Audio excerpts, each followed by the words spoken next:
Hello everyone. For those of you who don't know me, my name is Brittany. I'm the debt-free dog groomer, and I'm here to help dog groomers, or anyone for that matter, to live the lifestyle they want. You don't have to live your life paycheck to paycheck, and I will show you how to reach your financial goals one video at a time. For those of you who do know me, welcome back. For those of you who don't know or haven't figured out in the previous videos, I am a Dave Ramsey fan. That's how I got started with all this financial stuff. I never had a true plan until I started listening to him in 2018.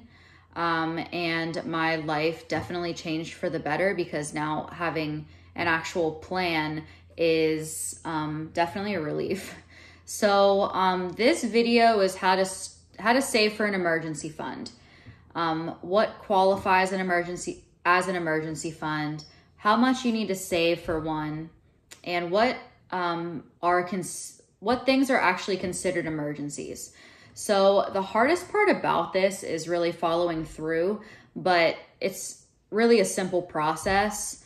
To keep motivated, have a reason why you're doing all this, and you want that to be a big reason. You want, my reason is I want to have a great retirement, and I would love to retire early.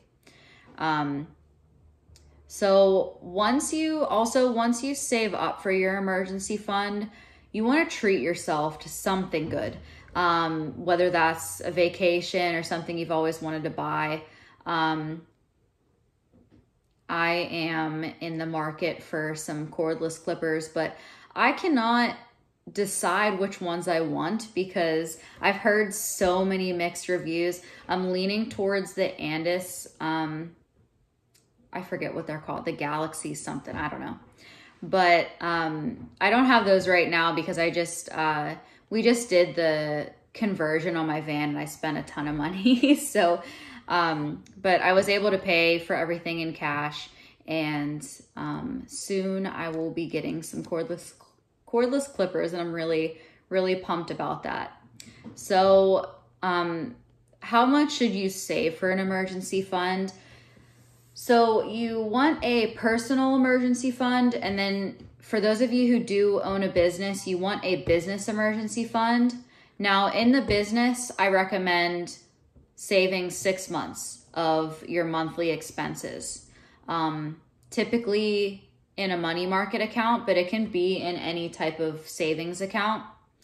So for your personal, that can be 3 to 6 months of expenses. Now, if you have high expenses, if your income fluctuates, I recommend saving 6 months just to be sure. Especially if you have kids. I don't have kids yet, but I'm sure that, unexpected things come up with them. So if you have limited expenses, 3 months is fine. So what things are not considered emergencies are things like Christmas. It comes around the same time of year, even though it tends to sneak up on people. It does sneak up on me. But those are planned, expenses.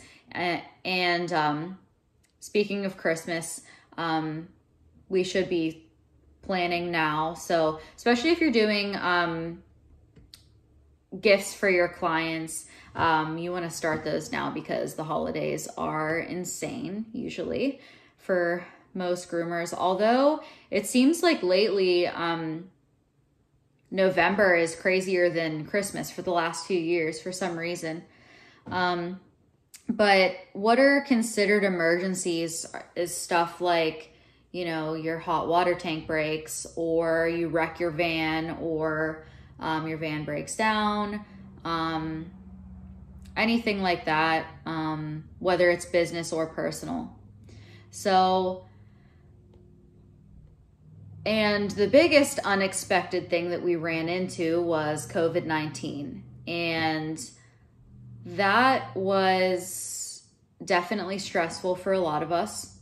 Now, having an emergency fund definitely made it a little bit easier, even though it was still hard, but I was able to live off part of my emergency fund during that time because I wasn't working.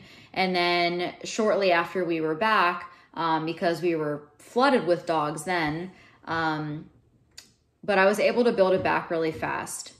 So, and that is definitely considered an emergency because that was truly unexpected for most people.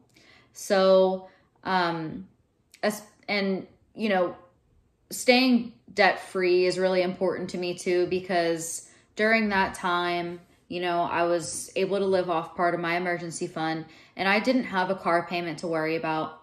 I didn't have a van payment, anything like that. And that would definitely cause more stress. And that's a big reason why, I mean, I was debt-free before that. And, I think that made things a lot easier. So basically a business emergency fund is the same thing as a personal, only just definitely have 6 months in your business, and then personal, whatever you're comfortable with, you know, 3 to 6 months. So that was a shorter video for today. I tried to keep it a little shorter because I went like way too long on the last video. I just have a lot to say.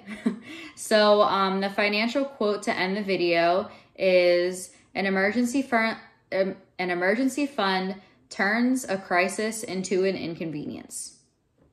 So feel free to like and subscribe. If you have any questions, put a comment in the below. And thanks, guys, and I'll see you next time. Thank you.